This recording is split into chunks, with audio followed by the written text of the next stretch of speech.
thank you for watching me.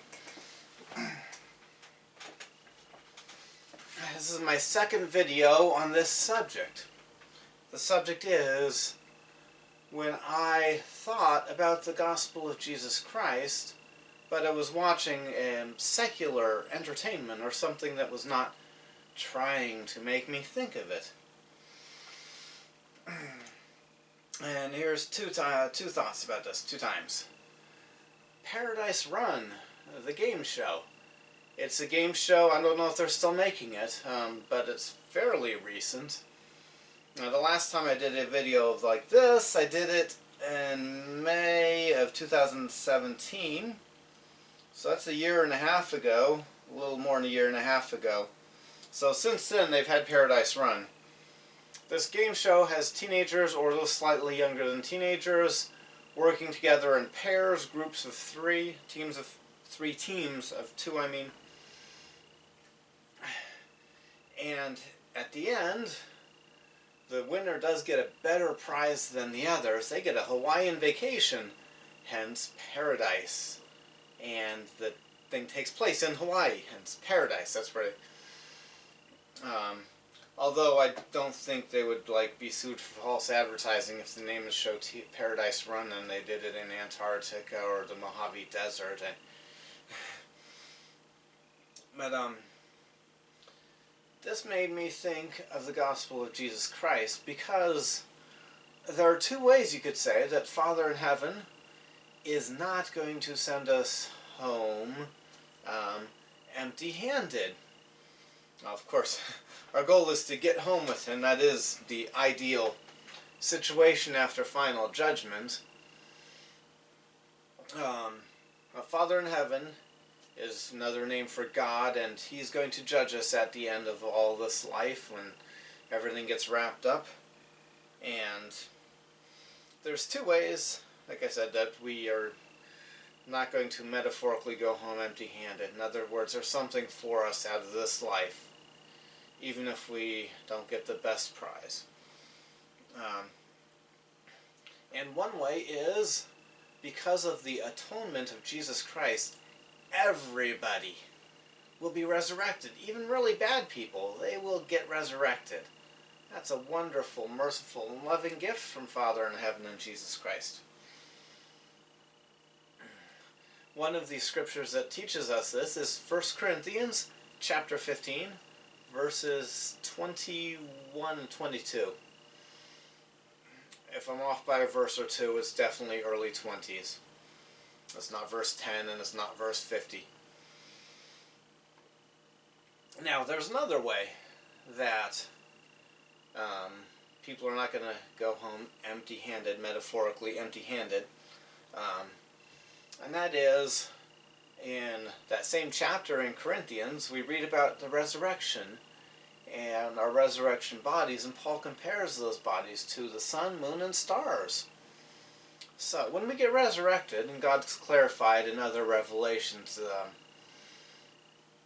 I didn't receive dramatic revelations from God. I'm quoting a lot of revelations He's given us. He's given us clear revelations through prophets in our dispensation.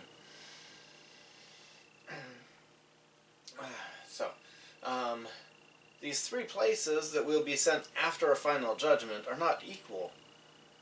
Like in the game show, there is a better prize for the winner. Unlike in the game show, everyone is allowed to get the best prize. In that game show, not everyone's getting the best prize. I mean, there's going to be a team that's going to get into the end before the others. I don't know what the game show would ever do if the 6 contestants got together and decided they would all try to go through the doorway at the same time so that all 6 would win the prize. Anyway, but there's 3 degrees of glory, and it's a degree of glory. It's going to be at least a little better than this earth life. And that is for the worst. Well, there's one worst place that's not a degree of glory that an extremely small number of people will end up in. And so there's one other place that's worse, but extremely small number of people are going to end up there. So virtually everybody's going to end up in one of the 3 degrees of glory. Now, this worst one, the scriptures call it hell. It's where the worst go. What do you think of when I say worst? You might think of murderers. You might think of unchaste people who have sex with thousands of people and never repent. Well, the worst is for those kinds of people. One way that this is a very merciful prize from Father in Heaven and not going home metaphorically empty-handed is the traditional Christian understanding of hell being a place of literal torture and burning is not what the Celestial Kingdom is going to be.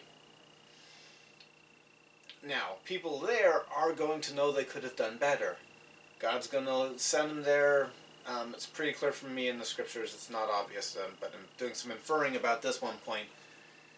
They're going to know they could have done better. They're going to know there are other things that are better that they're not getting sent to. So they're going to be full of regret. They're going to be mad at themselves forever, but God is not going to be literally torturing them, literally burning them, or some other painful torture forever. He's going to put them in a place, and they're going to be mad at themselves, but they won't be tortured by God there. One other time when I thought about the gospel, there was a makeup commercial that I saw where, I don't remember this commercial now, it's been so long since I wrote this note, but I'm sure I didn't hallucinate the commercial if I wrote this note. There was a makeup commercial where the makeup is so good it covered up a tattoo. That made me think about how God does not want us to get tattoos. Your body is a sacred special gift from God that should not be drawn on. That's not what our Father in Heaven wants you to do with your body.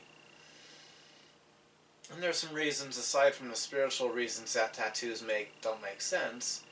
You're stuck with that tattoo forever, even if you don't like it. Would you accept an offer from somebody to give you some money to buy one set of clothes if you found out one of the conditions was you have to wear that set of clothes everywhere for a year or for the rest of your life? You probably would say, whoa, wait, everywhere, every condition, every place, and I back out of such an offer.